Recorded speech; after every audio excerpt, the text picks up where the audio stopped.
Lagi kita panjatkan puji syukur kita kepada Allah Subhanahu wa Ta'ala yang sampai detik ini kita sebetulnya semakin mendapatkan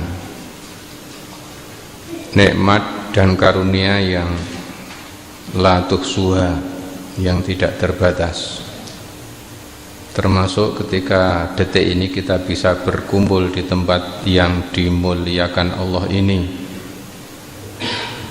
Ini betul-betul luar biasa.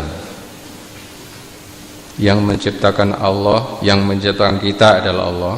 Kita ciptaan Allah, diberi kekuatan dari Allah, diberi kemauan juga anugerah Allah, diberi kesehatan, kemudian di dalam hati kita dimunculkan suatu niat, keinginan, kemauan untuk datang di tempat yang mulia ini, semuanya dari Allah. Kemudian ketika kita di sini, Allah juga memberikan kesempatan kepada kita untuk bisa mempelajari ilmu-ilmunya. Ini juga dari Allah. Inilah yang disebut dengan taufik. Wabillahi taufik wal hidayah. Taufik dari Allah Subhanahu wa Ta'ala. Semua modal yang kita gunakan adalah dari Allah. Untuk mengerjakan perintah-perintahnya juga dari Allah. Allah menyediakan pahala untuk kita, menyediakan ampunan untuk kita, menyediakan rahmatnya di tempat taklim ini juga untuk kita. Modal kita hampir-hampir tidak ada. Itulah taufik dari Allah Subhanahu wa Ta'ala. Ketika kita punya keinginan untuk berbuat baik, kemudian kita bisa melaksanakan, bukan karena kita hebat, bukan karena kita pinter, bukan karena kita gaene ngaji, tetapi semata-mata adalah taufik, pertolongan dari Allah Subhanahu wa Ta'ala. Ketika kita punya niat, sesuk aku tak poso hari Senin karena ittiba Rasul, kemudian diberi kemudahan, diringankan, itu semata-mata taufik dari Allah. Dan kita tidak boleh dan jangan sampai kita mengaku bahwa kita bisa berbuat baik itu karena memang kita ini punya kekuatan. Tidak, karena la quwwata illa billah, kekuatan dari Allah. Sehingga dengan melatih ini setiap saat, setiap kejadian, kita akan terbersih, akan terhindar dari sifat riya, sifat kibir dan sebagainya. Sehingga semakin banyak ibadah yang kita lakukan, semakin kita tidak bermakna di sisi Allah Subhanahu wa Ta'ala. Ini ciri-ciri orang yang semakin didekatkan dirinya oleh Allah Subhanahu wa Ta'ala. Karena tidak sedikit orang yang bisa melakukan kebaikan, dia merasa karena banyak ilmu, karena banyak olahraga sehingga badannya sehat, maka yang muncul nanti adalah rasa riya, rasa pamer, rasa sombong ketika dia berbuat kebaikan. Masya Allah. Dan ini karunia yang diberikan kepada Allah, kepada orang yang sungguh-sungguh kepengen semakin dekat kepada Allah, kepengen semakin taat kepada Allah, sehingga dunia ini di hatinya sudah talak 3. Artinya ketika berbuat apapun hanya Allah, la ilaha illallah, hasbunallah, cukup hanya Allah saja. Wa kafa billahi syahida, cukup Allah yang menyaksikan saya berbuat seperti ini, orang lain enggak menyaksikan enggak apa-apa. Wa kafa billahi nasira, cukup Allah yang menolong saya, enggak ditolong orang lain enggak apa-apa, asal ditolong oleh Allah Subhanahu wa Ta'ala. Wa kafa billahi hasiba, cukup Allah yang memperhitungkan perbuatanku. diperhitungkan oleh Allah, akan diberi balasan ampunan, diberi balasan rizki, diberi balasan karunia, dan pasti tidak meleset karena Allah maha kaya raya. Masya Allah, ini harus kita latih terus menerus Bapak Ibu, karena jebakan setan luar biasa. Ketika kita mau berbuat baik dan sudah berbuat baik, setan tidak tinggal diam. Mudah-mudahan semakin kita mendapatkan pertolongan dari Allah Subhanahu wa taala sebagaimana yang dilakukan oleh Nabi Syuaib ini.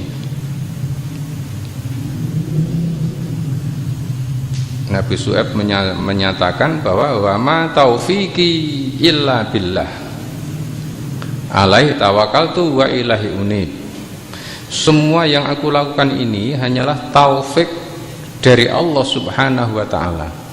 Taufik adalah keinginan kita, niat kita, cita-cita kita untuk melakukan kebaikan, untuk melakukan berbuat baik yang sesuai dengan kudrah iradah Allah Subhanahu wa taala, sehingga yang kita inginkan pasti jadi kenyataan karena bermuafaqah, bersesuaian, bertemu dengan takdir Allah yang sudah direncanakan oleh Allah Subhanahu wa taala. Sehingga ketika kita mendapatkan taufik dari Allah Subhanahu wa taala, yang kita inginkan, yang kita kerjakan selalu dengan kehendak Allah, selalu sesuai, cocok dengan iradah Allah, dengan masyiatillah. Masya Allah. Dan ini harus dilatih dan harus dirasakan setiap detik, setiap saat, sehingga semakin kita berbuat baik semakin terasa nikmatnya, karena kita tidak punya pengharapan kepada selain Allah. Kenapa sering kita kecewa, sering kita marah? Karena harapan kita kepada selain Allah. Padahal tidak ada peristiwa yang terjadi kalau Allah tidak menghendaki itu terjadi. Contoh ketika kita jadi guru, mulang anak, mengajar murid, ben muridnya pinter, tak ulangi ben pinter ngono lho karep iki ben munggah, gek ndang lulus, gek iso nyambut gawe, engko nek dadi wong ya dirasake dhewe kok ya gene to bocah dikandani kok. Karena kita mulang kepengin agar anak itu pinter, bocah ora pinter, tidak cocok dengan keinginan kita, ya jeglek kita.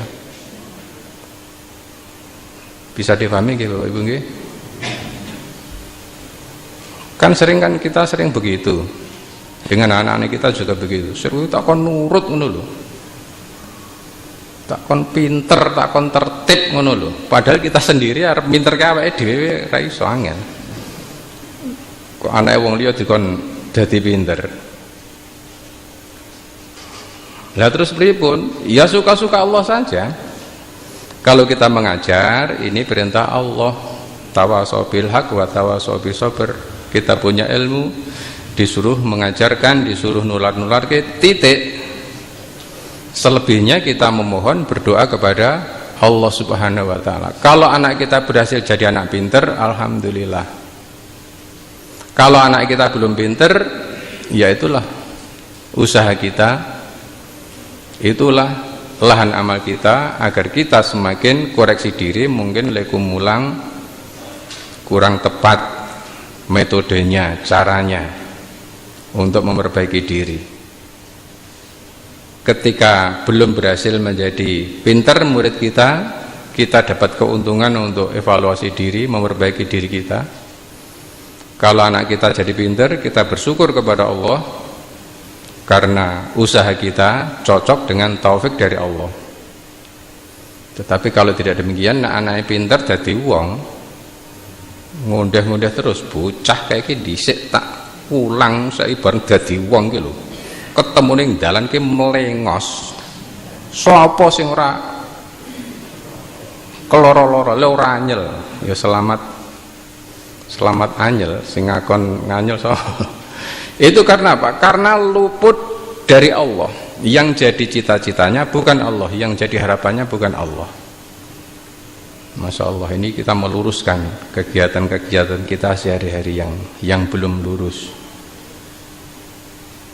Rumusnya fa'idha faragta fansab wa ila rabbika farghab. Rumusnya itu dengan bahasa sederhananya, jangan pernah mengharap kepada selain Allah. Jangan punya harapan kepada selain Allah. Dalam hal apa saja, bekerja, harapannya kepada Allah. Ini perintah Allah. Perkara nanti saya bekerja kok rezekinya tambah, resiko salahin nyambut gawe yo tambah rezeki, wong itu memang janji Allah. Dan Allah tidak pernah mengingkari janjinya. Bapak Ibu yang baik, enak enggak berpikir seperti ini? Enak, baru berpikir saja sudah enak, apalagi kalau kita bisa mempraktikkan.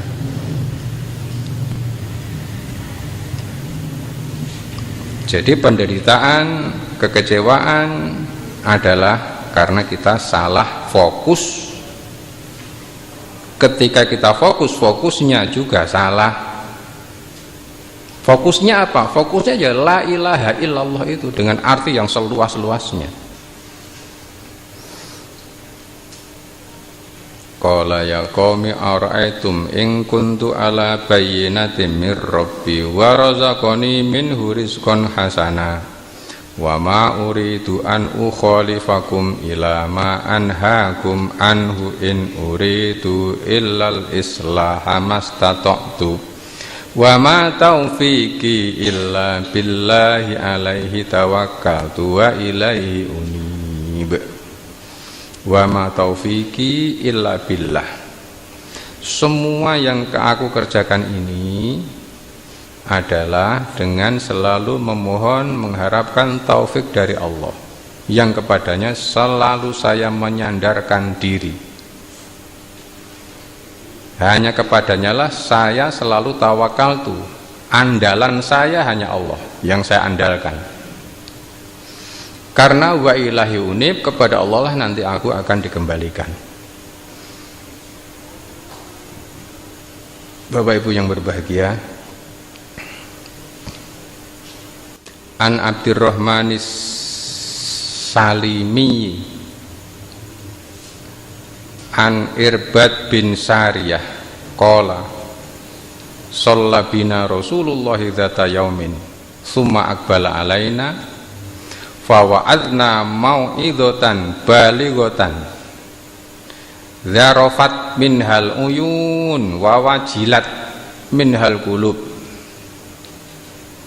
Faqala qailun ya Rasulullah ka'anna hadhi mau'idatan maudian famadza ta'hadu ilaina. Suatu ketika Irbad bin Sariyah sholat bersama Rasulullah sallallahu alaihi wasallam. Habis sholat kemudian Kanjeng Nabi mengo menghadap ke makmum, dan ini yang sering kita tirukan. Salam langsung menghadap, ada yang balik kanan menghadap makmum, ada yang menghadap ke utara. Ketika menghadap kepada jamaah, kemudian Nabi memberikan mau'idhah, fa wa'adna mau'idhatan balighatan, memberikan mau'idhah yang sangat dalam, balighah, yang menjadikan air mata menjadi bercucuran, berbes mili sing para sahabat itu.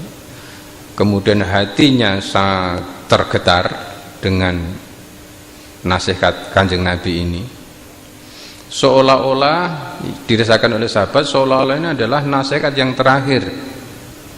Seolah-olah Nabi ini sudah dekat ajalnya, kemudian pesan terakhir kepada para sahabat, yaitu wasiatnya adalah usikum bitaqwallah. Saya wasiatkan kepada kamu sekalian wahai sahabatku agar kamu meningkatkan takwa kepada Allah, wasam'i wat ta'ati, dengarkanlah dan taatlah.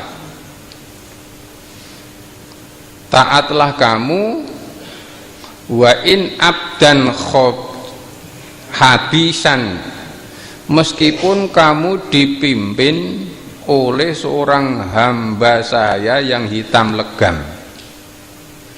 Kita disuruh taat kepada siapapun yang memimpin kita, yang memimpin kamu. Taati pemimpin kamu, meskipun seandainya pemimpin kamu itu seorang budak dan kulitnya hitam. Tapi kalau kau itu sudah menjadi pemimpin, sudah kamu angkat jadi pemimpin, taati dengan bertakwa kepada Allah. Fa innahu mongko sak temene kelakuan man sapa wonge yaksu sing bakal urip mingkum sangka sira kabeh ba'di sak pungkurku, fasayara ikhtilafan katsiron, bakal wiruh ikhtilafan katsiron, perbedaan, perpecahan, pertengkaran, perselisihan yang banyak sekali.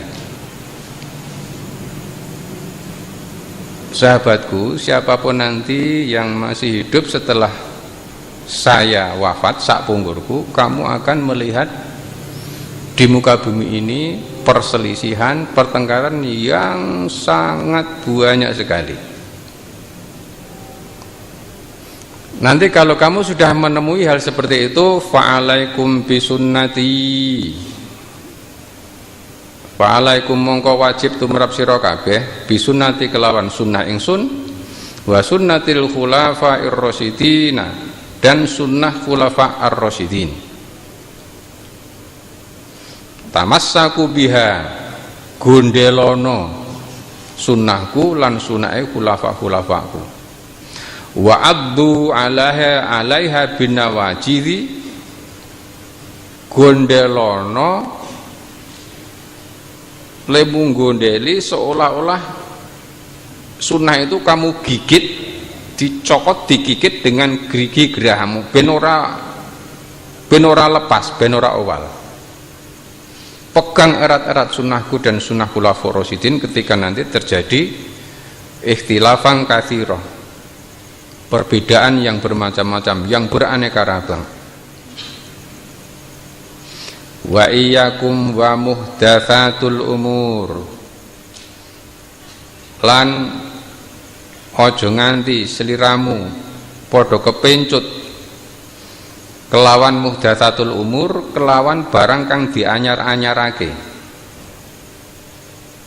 Wa inna kulla muhdatsatin bid'ah, jalaran saben-saben barang kang dianyar-anyarake kuwi bid'ah, wa kulla bid'atin dolalah, lan saben-saben bid'ah kuwi sesat, dolalah.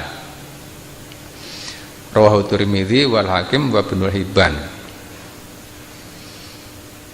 Jadi ketika Rasulullah masih hidup sudah memberikan rambu-rambu kepada sahabatnya untuk berpegang teguh kepada sunnahnya, sunnah khulafaur rasyidin. Kemudian juga asam'u wa ta'atu, taat, setia kepada yang diserai amanah untuk memimpin, meskipun yang memimpin itu seorang hamba saya yang hitam kelam kulitnya. Nah, ketika sabda Rasul ini kita terapkan di zaman sekarang ini, ikhtilafan katsirah sekarang ini sudah luar biasa munculnya. Kira-kira kemarin yang dibahas adalah masalah-masalah seperti ini.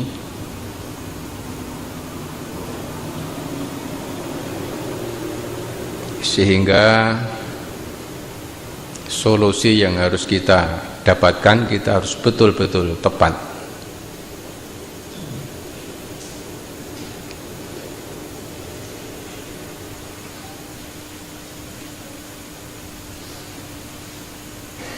Hadis yang panjang ini menceritakan bahwa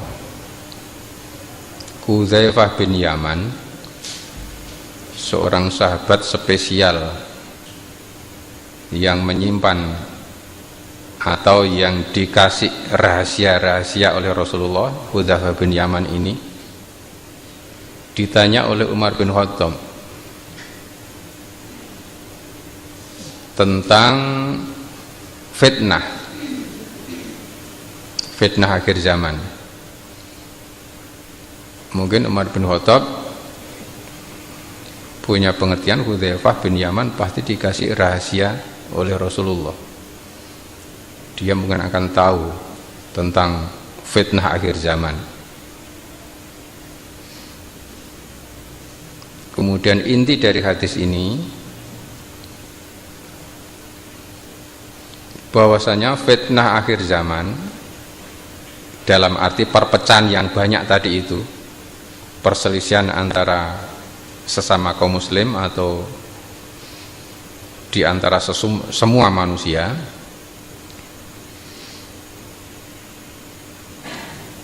sahabat Hudzaifah bin Yaman menjelaskan kepada Umar bin Khattab, fitnah akhir zaman sekarang masih terbendung wahai Umar, karena baban mughlaqon, inna min duni dzalika baban mughlaqon, pintunya masih dikunci, sehingga fitnahnya itu kalau digambarkan masih ada di dalam gedungnya ada pintunya masih dikunci, sehingga fitnahnya belum muncul, perpecahan itu belum muncul, belum bisa keluar karena masih dikunci. Kemudian Umar menanya lagi, lah kunci itu nanti dibuka atau dipertahankan wahai Hudzaifah? Kalau kunci itu nanti dibuka, pintunya dibuka, maka fitnahnya akan keluar merajalela di seluruh dunia. Kemudian ditanya lebih lanjut, lah pintunya itu siapa? Pintu yang membendung fitnah itu siapa? Kalau kamu tahu bocoran dari Rasulullah Sallallahu Alaihi Wasallam. Tapi sebetulnya Umar sendiri juga sudah tahu, pintu fitnah itu adalah Anda wahai Umar bin Khattab. Artinya ketika Umar bin Khattab masih menjadi khalifah, masih hidup, fitnah akhir zaman itu, pertengkaran, perpecahan di antara umat Islam itu belum bisa muncul. Karena sebagaimana yang kita pahami, apalagi manusia, setan saja dengan Umar itu takut, iblis saja takut, apalagi manusia. Sehingga orang yang akan macam-macam itu tidak berani muncul, masih ditutup pintunya. Maka ringkas cerita, ketika Umar bin Khattab meninggal dunia, dibunuh oleh musuh-musuh Islam yang menjadi orang munafik, maka setelah itu fitnah merajalela di mana-mana, yaitu munculnya pertengkaran, peperangan antara umat Islam. Ada perang Siffin, perang antara Ali dan Aisyah, perang antara Muawiyah dan para sahabat Nabi. Kemudian munculnya paham-paham Khawarij, paham Mu'tazilah, paham Murji'ah, munculnya Syiah dan sebagainya. Itu setelah Umar bin Khattab meninggal dunia. Sampai hari ini fitnah-fitnah tersebut merajalela sampai di seluruh dunia. Masing-masing firqah itu juga berpecah belah, beranak pinak. Itu ketika pada masa Khulafaur Rasyidin. Sedangkan pada era di negeri kita ini kesimpulan sementara dari silaturahim kemarin, bahwasanya untuk menjadi negara yang merdeka ini perjuangannya juga cukup lama, pengorbanannya luar biasa, dimulai dari umat Islam yang melakukan ibadah haji ke Mekah. Setelah pulang ke tanah air, mereka membentuk pengajian-pengajian, pertemuan-pertemuan yang menjadi cikal bakal kaum Padri di Sumatera. Ada Haji Miskin nama orang dan teman-temannya itu yang pulang dari ibadah haji karena mereka bergaul dengan masyarakat muslim dunia, ketika kembali ke tanah air melihat penjajahan Belanda yang masih begitu kental, mereka menyusun kekuatan-kekuatan di bawah tanah, akhirnya menjadi kekuatan kaum Padri. Ada Imam Bonjol dan sebagainya itu di Sumatera, di Pulau Jawa juga demikian. Dan ketika itu pemerintah Belanda sudah mulai mencium gelagat yang tidak menguntungkan, maka banyak para tokoh-tokoh itu yang diawasi, bahkan ada yang dibuang. Salah satu cara untuk mengawasi cikal bakal yang akan membebaskan Indonesia dari penjajahan ini, yaitu para haji itu, maka membuat peraturan orang yang pulang haji diwajibkan memakai ketu haji, kopiah putih itu, kuwi sing ngakon londo kuwi. Apa maksudnya? Biar gampang nite, oh ini calon-calon yang membahayakan ini.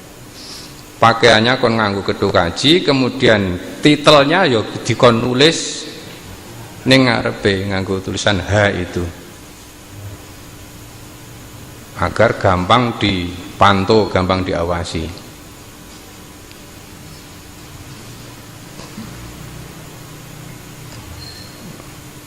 Dan kayaknya sekarang juga apa ya masih begitu atau tidak.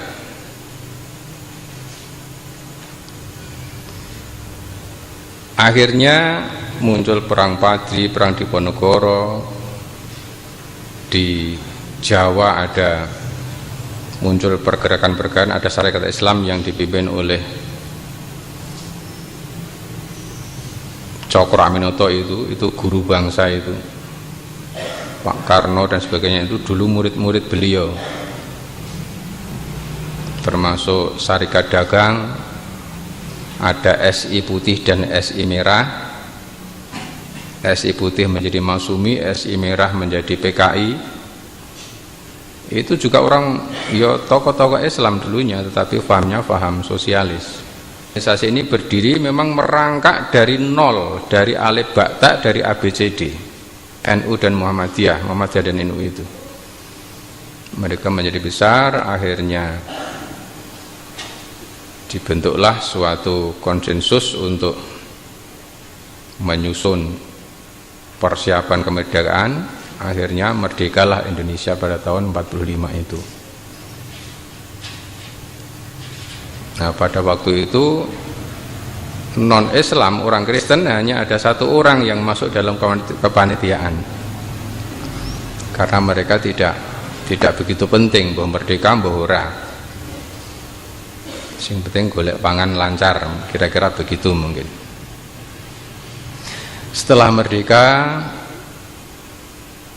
dipimpin oleh presiden yang berganti-ganti dengan romantikanya masing-masing, kemudian sampai digantikan oleh presiden yang kedua. Karena terlalu lama, akhirnya muncul ketidakpuasan karena sudah banyak kepentingan yang ada di sekitarnya, maka akhirnya muncul reformasi. Ketika reformasi muncul ini, dengan beruforia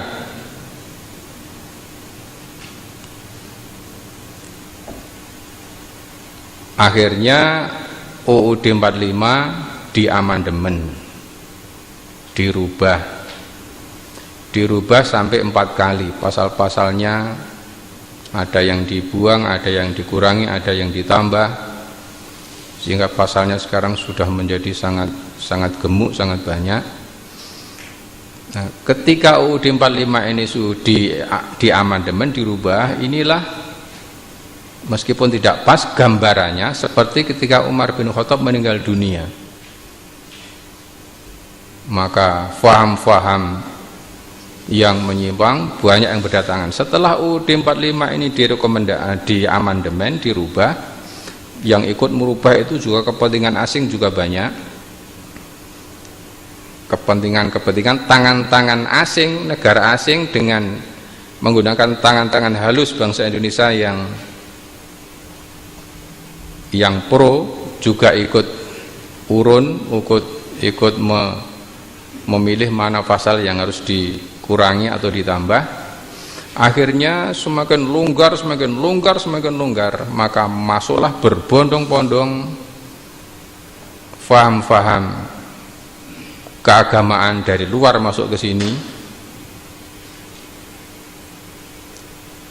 Faham keagamaan yang masuk dari luar ke sini itu sekaligus dengan politiknya. Faham agamanya masuk dengan politiknya. Ada kalanya yang faham agamanya cocok dengan Indonesia, mungkin politiknya tidak cocok. Ada yang politiknya cocok, faham agamanya tidak cocok. Akhirnya terjadi seperti yang kita lihat sekarang ini. Tidak semuanya jelek yang masuk itu, tetapi juga tidak semuanya baik. Maka ketika ini sudah terjadi sampai hari ini, keadaannya seperti sekarang ini, semakin meruncing, semua kepentingan bisa sebebas-bebasnya untuk menyampaikan pendapat, menyampaikan tuntutan. Dulu pernah kita sampaikan bahwasanya Indonesia nanti ke depan menjadi pecah jadi 3 negara atau 4 negara atau 5 negara. Bagian barat itu Indonesia yang berdasarkan Islam, bagian tengah Indonesia yang nasionalis, bagian timur Indonesia yang ateis atau komunis. Dan ini sudah, intrik-intrik ini sekarang sudah mulai muncul, masing-masing menuntut untuk merdeka.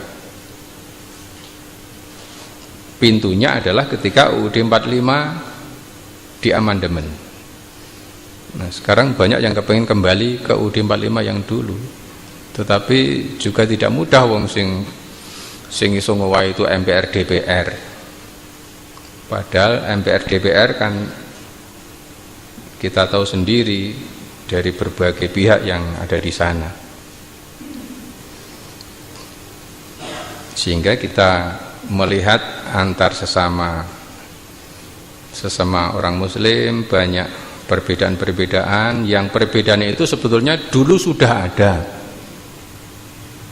sejak zaman Nabi juga sudah ada, tetapi karena kepentingan-kepentingan yang masuk tadi itu, maka masing-masing diperuncing, masing-masing agar saling berselisih, menjadi ikhtilafan katsira tadi. Kalau yang diprediksi oleh Rasulullah,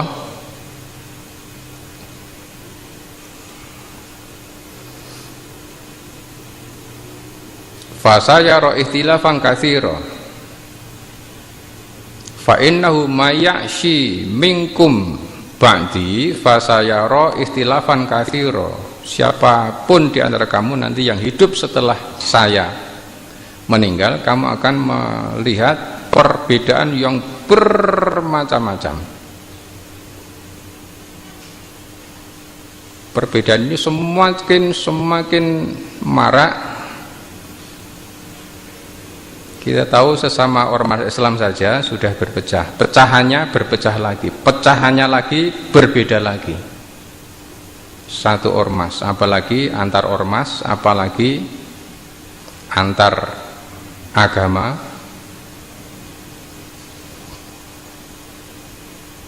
Dan ini termasuk salah satu fitnah akhir zaman tadi itu.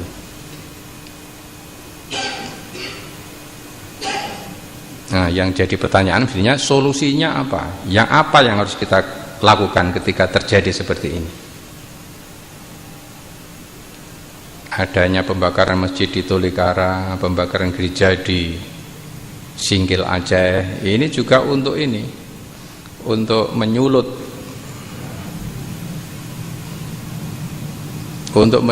agar ada perlawanan. Nanti kalau perlawanan sudah terjadi, yang sebetulnya yang berselisih ini adalah satu bangsa Indonesia, satu agama Islam, satu ormas, sama-sama satu ormas A atau ormas B yang berselisih ini.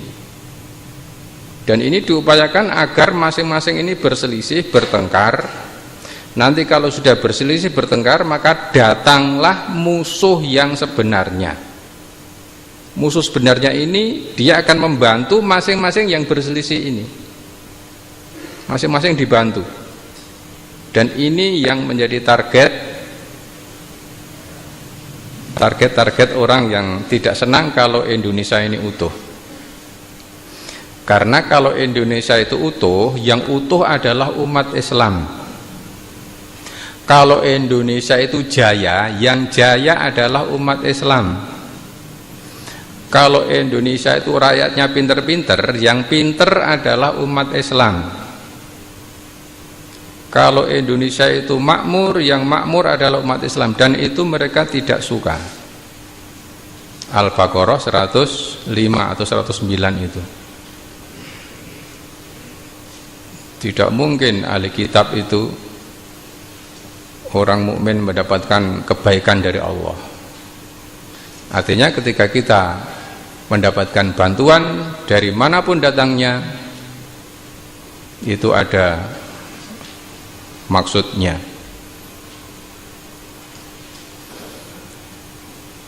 Sekarang organisasi-organisasi Islam di luar Indonesia itu juga dijadikan kendaraan oleh orang-orang non-Islam, sehingga faham-faham keislaman yang masuk ke Indonesia itu sudah membawa pesan moral dari orang-orang non-Islam, memasukkannya secara halus sekali, tidak terasa. Titiane ketika kita belajar apapun, kemudian kita merasakan mendapatkan ilmu yang baru, ilmu yang jos. Wong ya tahu ngaji pisan untuk ngelmu sing kaya ngono, kemudian dia terpesona, wah iki betul-betul hebat, iki sing paling bener, liyane salah kabeh. Nah, kudu sing salat cara Kanjeng Nabi ya ngene iki, liyane kuwi salah kabeh. Ini ciri-ciri yang sudah terkena itu. Targetnya apa? Targetnya masing-masing yang belajar itu biar merasa dirinya yang paling caples Kanjeng Nabi, yang paling benar, biar nanti ada rasa tidak senang kepada yang tidak sama cara ibadahnya mungkin. Ini salah satu ciri-cirinya. Nah, bagi anak kemarin sore, bagi ABG, ya terpesona luar biasa. Tapi bagi ormas Islam yang sudah tua, Muhammadiyah dan NU misalnya, dia sudah berdiri, dia membangun ormas ini sejak nol sampai merangkak dari nol, umurnya sudah 100 tahun. Sedangkan ABG yang begitu datang langsung membentuk ini tanpa nek cara wong tani, tanpa nggaru, tanpa meluku, ngerti-ngerti melu derep misalnya. Nah kan lumayan wong, tidak usah kangelan terus. Bapak Ibu yang baik, yang ingin saya sampaikan, kita harus betul hati-hati ketika kita mendapatkan ilmu. Sebetulnya ilmu itu tidak baru Bapak Ibu. Kita anggap baru karena kita baru belajar sekarang, dhisik urung tau ngerti. Seolah-olah itu yang paling betul, yang lain adalah salah. Ini adalah bibit-bibit yang sudah dimasuki ikhtilafan katsira yang diprediksi oleh Rasulullah sallallahu alaihi wasallam itu. Kita harus betul hati-hati. Nengoten mboten esuk ngaji Pak, boleh, ngaji itu harus. Ketika kita mendapatkan ilmu baru, ayat-ayat baru Al-Qur'an, baru dalam pemahaman kita dhisik rung mudeng, oh saiki jebling ini to maksudnya. Itu boleh kita kerjakan, boleh kita lakoni, tetapi harus tanpa harus menganggap iki sing paling bener, yang lain kae seramutu kae. Nek guru pengajian kaya ngene iki ge apa kae. Kenapa? Saking cepete. Mosok Kanjeng Nabi salat ya sak penake dhewe. Saking cepetnya. Sampai Aisyah menganggap iki mau maca Fatihah apa ora tanya. Ya maca Fatihah maca salat satu ketika. Tapi di ketika yang lain Nabi sholat sak rakaat sing diwaca napa? Al-Baqarah karo Al-Imran, rakaat kedua An-Nisa sampai berjam-jam. Apa itu maksudnya? Kita mau meniru yang mana? Ben cocok karo Kanjeng Nabi. Sing Baqarah apa sing? Artinya Rasulullah Shallallahu Alaihi Wasallam itu adalah qudwah, uswah kepada seluruh umat Islam yang kemampuannya tidak sama. Ana sing kemampuan salate enak ta karo kulhu ya ora apa-apa, ora kok terus diwadani salat kul ya karo enak ta wae. Ana sing salate sabihis makmum wis gawe waduh sabihis cah. Artinya menjadi qudwah hasanah kepada umatnya yang kemampuannya berbeda-beda. Oleh karena itu ketika kita kuat sholat dengan rakaat pertama Al-Baqarah, rakaat kedua An-Nisa, ya ora apa-apa. Silahkan dengan tidak usah menganggap saya yang paling cocok dengan sunnah. Ini yang berbahaya. Dan ini selalu dikompori oleh musuh-musuh Islam yang sudah menyelusup dengan halus itu. Seolah-olah yang paling betul adalah yang dikerjakan, yang lain suwalah kabeh. Paham nggih Bapak Ibu nggih? Karena kalau ini tidak saya sampaikan, saya berdosa karena saya termasuk yang mendapatkan amanat untuk menyampaikan kepada umat Islam. Artinya ketika kita mengamalkan apapun kita lakukan dengan mukhlishina lahuddin, maka solusi terakhir mari kita semangat untuk belajar, untuk menggali mana yang sunnah, mana yang bid'ah, silahkan dan harus. Kemudian ketika kita sudah mendapat ilmunya, kita amalkan dengan ikhlas, dengan tulus, tanpa harus ada embel-embel yang lain kecuali mukhlishina lahuddin. Dan ini semua solusi terakhir ini yaitu jangan sampai kita berpecah belah, jangan sampai kita berpadudon udur, karena itu yang diharapkan oleh musuh Islam. Kalau kita padudon, mereka akan masuk menawarkan apapun yang kita butuhkan. Butuh stasiun TV, dibikinkan stasiun TV kita. Butuh radio, bikinkan radio, wong kono ki duit pirang-pirang. Tur duitnya ya lurunan awake dhewe le nyumbang. Tiap hari kan kita nyumbang mereka. Tuku Coca-Cola, tuku Supermi, tuku Indomie, Rinso, itu kan infak ke sana toh itu. Urunan awake dhewe tinggo ya ini untuk biayai pertengkaran kita sama kita. Ketika kita berbeda dengan yang lain, kita harus menahan diri, kita lakukan dengan seikhlas-ikhlasnya. Yang berbeda jangan merasa, yang lain juga jangan tersinggung. Bisa ilmu sholat orang ngono kok saiki ngono iki ya kowe gek saiki kena aliran apa, enggak usah begitu juga. Ketika kita belum bisa melaksanakan, kita berusaha, kita cari dasar-dasarnya dengan muhsinal, insyaallah nanti. Perbedaan sejak dulu sudah ada, sekarang semakin diperuncing, semakin dipertajam, Dan ini semuanya hanya bisa kita laksanakan ketika kita mempunyai qalbun salim. Intinya di sana, hati yang selamat, hati yang sehat. Karena dari qalbun salim inilah, dari hati yang sehat inilah amal kita jadi sehat. Dua macam penyakit tubuh ada dua macam, penyakit badan dan penyakit hati.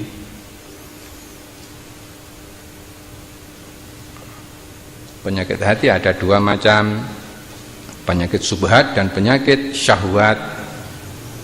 La ikhtilafan katsira, perbedaan yang banyak tadi itu, bermunculnya berbagai macam aliran, itu termasuk cabang-cabang dari penyakit subhat ini. Penyakit subhat, penyakit yang membuat kita ragu-ragu, yang membuat hati kita canggung, bingung, atau yang membuat kita semakin pede dengan pendapat kita, kemudian meremehkan yang lain. Ini penyakit subhat. Kalau penyakit syahwat itu penyakit keinginan-keinginan itu. Semua tadi bisa kita antisipasi ketika kita rajin untuk memperbaiki hati, agar ketika beribadah, kalau ibadah kita bagus, niatnya yang ada di hati hanya innallaha yuhibbul tawwabina wa yuhibbul mutatahhirin. Innallaha thayyibun yuhibbul thayyib. Allah itu maha indah, maha bagus, suka orang-orang yang bagus dalam ibadahnya, dalam penampilannya. Ketika ibadah kita bagus, niatnya hanya karena memang Allah suka yang bagus-bagus. Ketika ibadah kita sudah memadai, ini karena Allah semata-mata. Jadi semuanya tadi hanya bisa terjadi ketika masing-masing kita selalu memperbaiki diri, membersihkan hati dari penyakit subhat dan penyakit syahwat. Ini sudah pernah kita pelajari, tetapi harus kita ulang-ulang lagi. Penyakit subhat artinya was-was, ragu-ragu, samar, kabur, remeng-remeng, tidak jelas,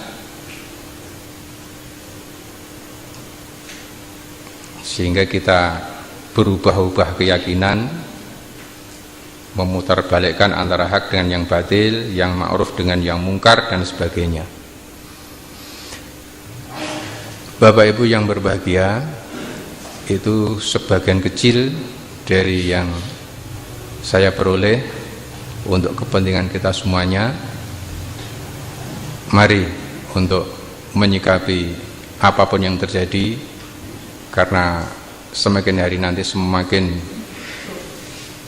marak, semakin luar biasa, dan kita yakin wa ma taufiqi illa billah, kita tidak akan bisa melakukan apapun yang terbaik kecuali kita mendapatkan taufik dari Allah. Bagaimana cara mendapatkan taufik dari Allah? Ya kita selalu mendekatkan diri kepadanya, selalu merapat, selalu memperbaiki diri, membersihkan hati, sehingga Allah berkenan memberikan taufiknya kepada kita semuanya. Bapak Ibu yang berbahagia, demikian kajian kita.